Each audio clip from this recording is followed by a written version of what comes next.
houve separação. Até o momento havia vida. Em nenhum momento algum havia morte. Não precisou haver um reavivamento, porque Deus criou vida sobre Adão e sobre Eva. Mas a partir do momento da morte do pecado, precisava ter um reavivamento. E o reavivamento veio em Jesus Cristo. Em Jesus Cristo nós somos reavivados, querido. Porque o mundo está morto. Não há vida de Deus no mundo. Mas em Cristo Jesus há reavivamento. Amém? E quando nós chegamos no Senhor, com uma nova vida em nós, precisamos permanecer. Não é só aceitar Jesus, falar agora, a partir de hoje, tudo se fez novo. É só ficar esperando Jesus voltar. Ele vai abrir as janelas do céu, vai derramar bênção sem medida, Ele vai me prosperar, Ele vai me abençoar. Não. A palavra de Deus diz que o reino é alcançado por esforço. Você tem que se esforçar. Você tem que ter comunhão. Você tem que buscar. Mas nós temos que dar glória a Deus, porque Jesus Cristo se entregou por mim e por você, para nos dar vida, nos reavivando. Amém? Este rio, querido, por onde passava, nós vemos que ele levava vida e bênção. E Jesus, por onde passa hoje, ele continua levando vida e bênção. Vida eterna, bênção do Senhor. O mal do homem é que ele é ligado a muitas coisas do mundo. Mas por quê? Porque ele veio do pó dessa terra. Tem umas raízes ligadas. E aí isso precisa ser cortado. A nossa alma quer pegar a glória para ela. Mas nós queremos dar glória para Deus. É isso que nós temos que fazer. E lemos no versículo 3 ao versículo 5, que é preciso mergulhar com profundidade no rio da vida. Porque ele começa a falar ali que o rio da vida, o rio ali, ele dava pelos pés, depois ele dava pelos joelhos, pelos lombos, e depois era tão profundo que ele não podia entrar. Tinha que ser nado. É isso que Deus quer. Entre de cabeça, entre, mergulhe e nade. Não ficar só na beiradinha, parado ali. O rio da vida, esse rio aqui simboliza a obra do reavivamento produzido pelo Espírito Santo, querido. É isso que simboliza. Muitos preferem ficar na beiradinha, só molhando os pés. Só molhando os pés. Mas o Senhor quer que nós dê experiência. Ele quer que nós adentremos. E quando chegar no momento que passou dos lombos, Ele quer que você mergulhe de cabeça. Porque Ele quer te reavivar. Amém? Totalmente. Totalmente. Querido, o Senhor tem grandes coisas em nossas vidas. Grandes coisas para nós. Nós temos que buscar a vida de Deus. A vida de Deus. Deus está mostrando que o necessário, é necessário que sejamos mais profundos na nossa comunhão com o Senhor. É o que Ele está mostrando. Ele não quer algo superficial. Ele quer algo profundo. Lá no fundo. Lá no oculto. Lá onde você não entende, mas Ele fala com você. E quando você mergulha, Deus vai te revelar as profundezas dEle. Deus vai mostrar para Ele a tua palavra. Vai mostrar o que Ele tem para você na tua vida. Vai te mostrar qual é o teu ministério. Ele vai te direcionar. Porque as áreas de morte saem fora. Então nós precisamos mergulhar nos rios do Senhor. No rio do Senhor. Agora tem pessoas que se contentam apenas em ficar com os pés à beira do rio. Só à beira do rio. Não se aprofundam na comunhão. Alguns falam crente light. Mas é estranho que light, se não me engano, significa noite. Eu não entendo muito bem porque usam o inglês no português e fazem uma confusão. Light não tem nada a ver com nada leve. Light que eu saiba é noite. Estou errado para me corrigir. É lâmpada, perdão, né? Light é lâmpada, é luz. Light significa luz, perdão. O que tem a ver a luz com o que é leve? Não tem nada a ver. Deus quer algo profundo, não superficial. Não só por cima. Porque aquele que está por cima, querido, qualquer ventinho que vem, qualquer ventinho de doutrina, leva embora. Qualquer um que vem e fala assim, tem um grande pregador lá, já corre para lá. Não estou falando que é errado ir lá, não. Mas todo ventinho que vem sai correndo. Espera aí, você se firmou em Jesus ou não? Porque o Deus que fala aqui é o mesmo Deus que está falando no trevo lá. É o mesmo Deus que está falando nos Três Irmãos, na Bela Vista e no Planalto. É o mesmo Deus. É o mesmo. Não é um Deus diferente. É quando nós chegamos ao culto, o irmão está pregando, está falando, aí fala assim, essa palavra aí não era para mim não, essa palavra é para o irmão que não veio. Deus está falando com você, meu irmão, Deus está falando comigo. É aceitar a palavra, é aceitar a correção. Viver no pecado e não querer assumir que está no pecado, está mentindo, está fofocando e não assumir, isso gera vida? Isso gera morte em você. E acho que você vai, o que você faz com tudo isso? Contamina aqueles que estão perto de você. Quando alguém vem falar uma fofoca, melhor falar, irmão, não fala nada não, para aí. Ou se chegou algum comunicado até você, se você não sabe se é verdade, para por ali. Não leve para frente, não fale mais nada, porque se você falar é fofoca. Daí para frente você não sabe se é verdade. Deixa quieto. Para por aqui. Você precisa ser luz, nós precisamos ser lâmpada nesse mundo, querido. Fazer a diferença, sal dessa terra. Porque o sal dá sabor. Tenta fazer um almoço hoje, não põe uma gota de sal. Não põe uma gota. Vamos ver se você consegue almoçar. Aí, o que eu quero dizer com isso? Eu quero dizer com isso para você, se você for uma pessoa sem sal, será que as pessoas vão te suportar? Como é que você vai ser diante delas? Pensa bem nisso, querido. Você precisa ter sal. Você tem que fazer diferença. Temos, às vezes, um temperamento forte, às vezes nós erramos. Mas Deus se agrada quando nós reconhecemos que erramos. Por isso nós temos que lembrar de Davi. Davi não queria perder a presença de Deus na vida dele de jeito nenhum. Davi foi perfeito? Não foi, querido. Não há um perfeito nessa terra. Só Jesus que desceu do céu. Esse é perfeito.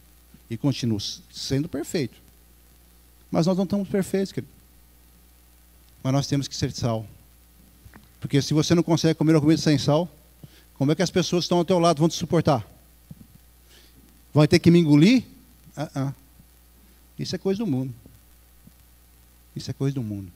O que nós temos é as coisas de Deus em nossas vidas. Nós temos que fazer a diferença. Amém, querido? Quem fica somente na beira do rio, querido, só contemplando, não recebe restauração, não recebe a renovação, não recebe a libertação, o reavivamento de Deus em sua vida. Sabe por quê? Porque estão presas. Estão presas. Nós lemos ali que fala que havia árvores dos dois lados do rio. Árvores significam vidas. E no próprio Apocalipse 22, versículo 2, é que eu não li, lá fala que haviam 12 árvores. 12 árvores. Lembra das tribos de Deus. Então mostra que nós temos que estar realmente em volta do nosso Senhor, como estava o povo de Israel, em volta do tabernáculo. Se alimentando da palavra, vendo o poder de Deus descendo no meio deles. E tem que ser no nosso meio, querido. Tem que ser em nós, dentro de nós. Agora, fala, mas está do lado do rio. Sim. Mas a árvore, ela pelas raízes, ela tira os nutrientes de lá de dentro do rio. Da palavra.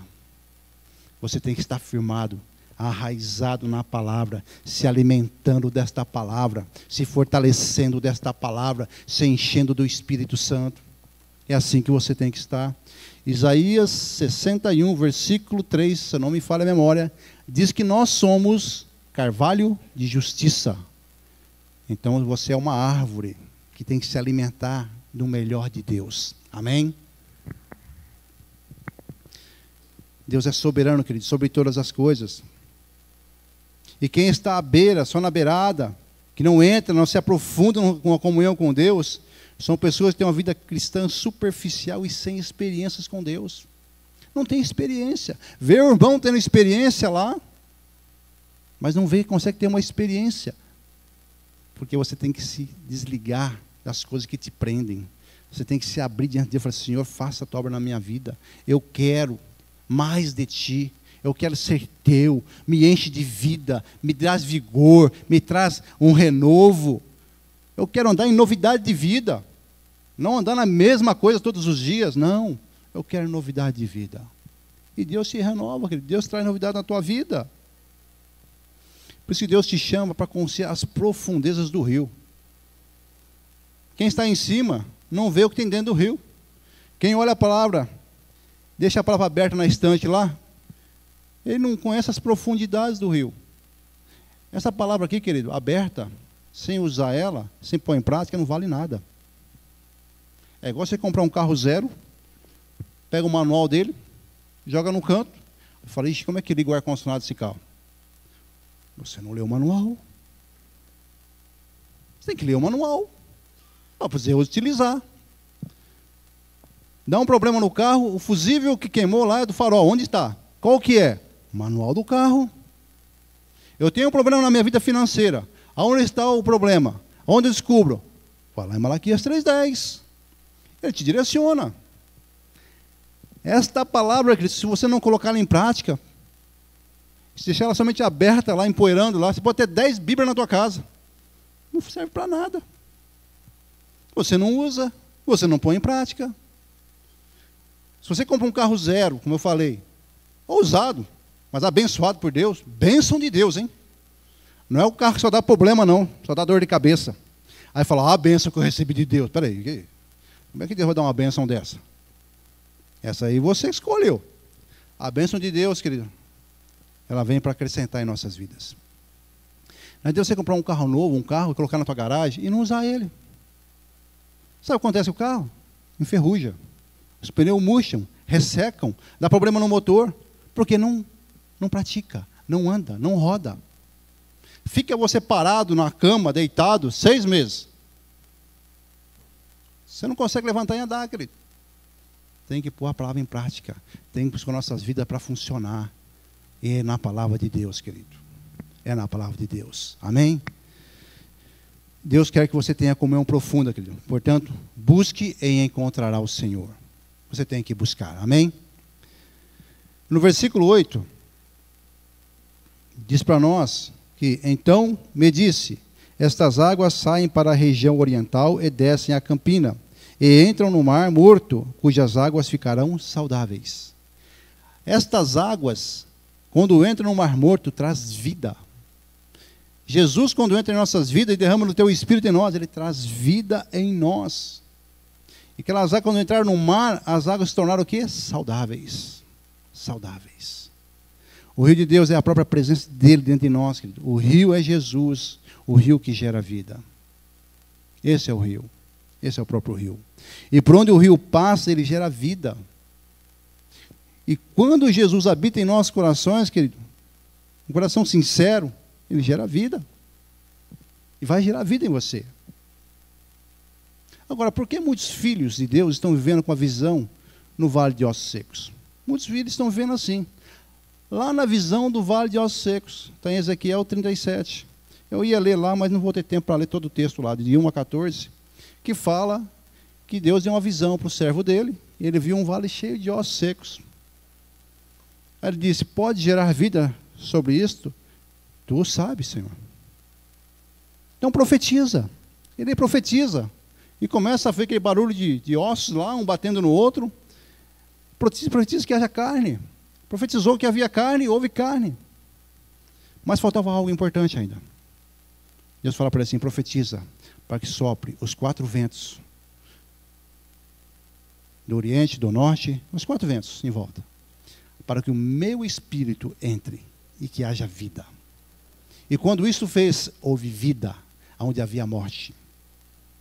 Não adianta nada, querido, temos carne e ter osso, senão não temos o Espírito de Deus em nós. Amém? Quando o Senhor formou o homem do pó da terra, foi formado. Mas enquanto o Senhor não assoprou o fôlego de vida, não havia vida.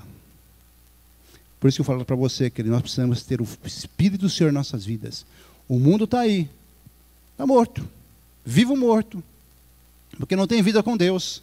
Mas você que conhece o Evangelho, você conhece o Senhor, que tem vida de Deus, e se a sua vida está morrendo espiritualmente, você precisa se firmar de novo. Voltar a buscar. Buscar a vida, o fôlego de vida do Senhor, querido. A visão do vale de ossos secos representa a própria condição espiritual de Israel. Por quê? Porque Israel, quando Deus estava abençoando, tudo tranquilo.